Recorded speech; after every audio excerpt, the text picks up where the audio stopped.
Hello mga kabayan, mga kalingap. Magandang buhay po, Analisa Reality Vlog. Magre-reaction po ako ngayon dito sa channel po ni Indiano Bicolano, si Kuya Ruben. Pumunta po kasi siya dun sa bahay nila Kalingap Rab at meron siyang sadya.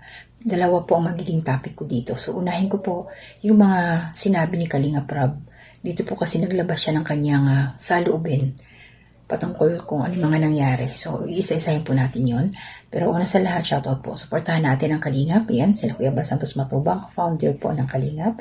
At Edna Vlogs, Jack Tapia Matubang, syempre Kalingap Rab. Mga kasama ko pong reactors dito sa Kalingap. Yan, mga Karepa reactors, Kalingap partners, Team Bios, Team Strikers, Team Watchers, KOGR. Lahat-lahat po, supportahan ho natin. Ano.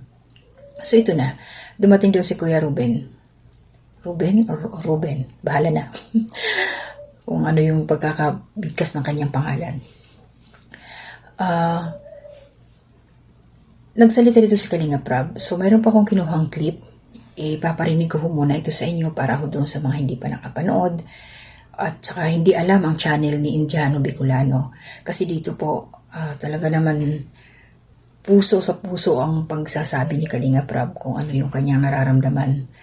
Ang ano ko lang kasi dito, nagsasalita pa si Kalingap Rab, hindi natatapos. Nag-i-interrupt si Kuya Ruben. Sana pinapatapos niya. Kumbaga nagpapatang yung kanilang salita. But anyway, okay lang yun. Medyo naintindihan ko rin naman. So, thank you, Indiano Bicolano. Kuya, kumuha po ako ng short clip at ipaparinig ko po ito. I-attach ko muna ngayon. So, pakinggan po natin ito ng mga Kalingap. So, para mas maintindihan natin si Kalingap Rab. Although, lagi naman niya itong sinasabi doon sa kanyang bagong family channel, yung Rab Matubang. Meron po kasi siyang bago. Busy ka rin, hindi ka na nakakasama din. Opo. Bakit nagpili muna ako ngayon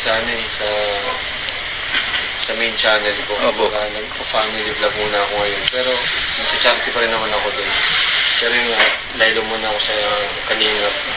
Kasi nakita ko din dun sa vlog mo na medyo stress ka na sa hindi ka natulog kasi mahirap din Kasi tawag yan. Ang dami ng mga nangyayari. Oo nga po eh.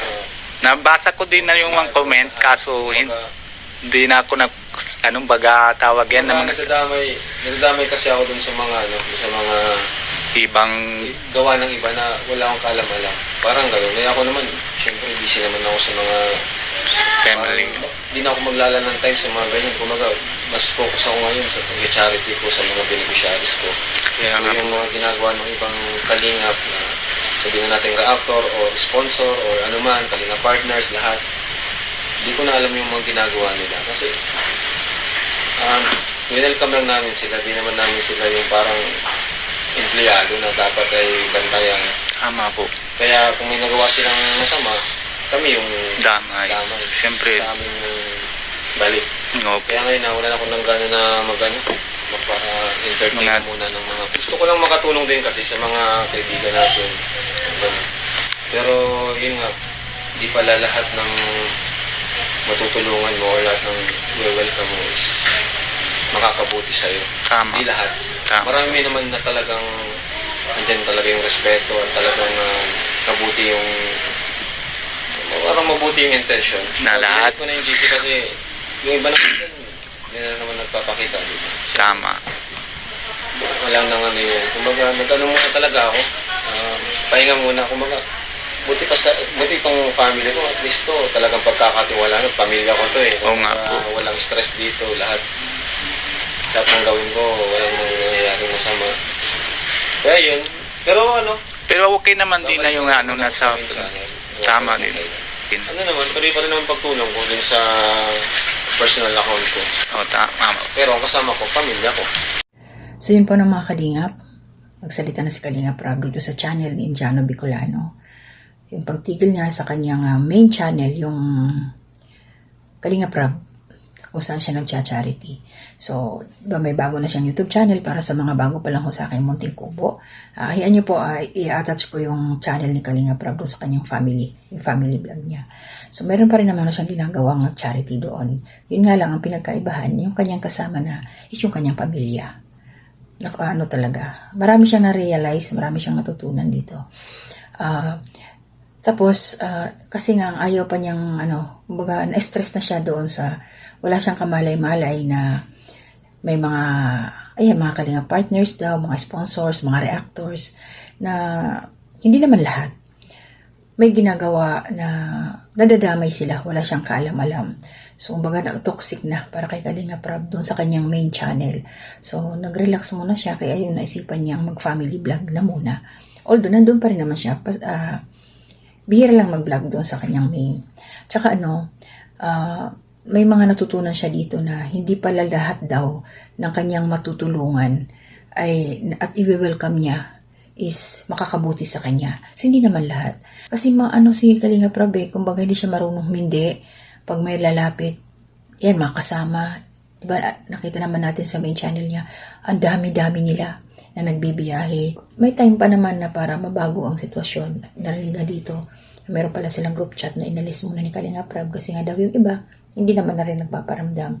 So, kumbaga, nasa cleaning stage sila doon sa kanyang doon talaga masasala kung sino yung mga totoong sumusuporta sa Kalingap, yung totoong nagmamalasakit sa mga ginagawang charity ng Kalingap, nila Kalinga Prab. Doon mo mapapansin yun.